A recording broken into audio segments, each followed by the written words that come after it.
What about the legal and ethical considerations in IVF treatment? Now, we know a lot about the medical treatment, but the reality is that there are additional considerations. So, for example, now there are strict laws in India so that if a woman, for example, is more than 50, we can no longer offer any kind of IVF treatment at all because the law in its wisdom has decided that this lady is too old to be able to have a baby or be responsible for bringing up a child. And that's legal considerations. And once the law has been passed, really no one really has too much of an option.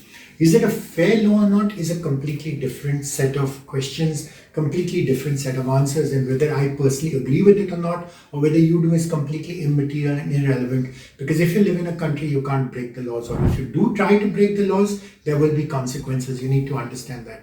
And a lot of the ethical considerations and the legal one become far more complicated when you talk about third-party reproduction. This is donor egg, donor sperm, surrogacy, because then you're talking about a third person. And the biggest problem in India is because there is so much commercial exploitation by commercial clinics which only care about making money that a lot of these laws are just flouted.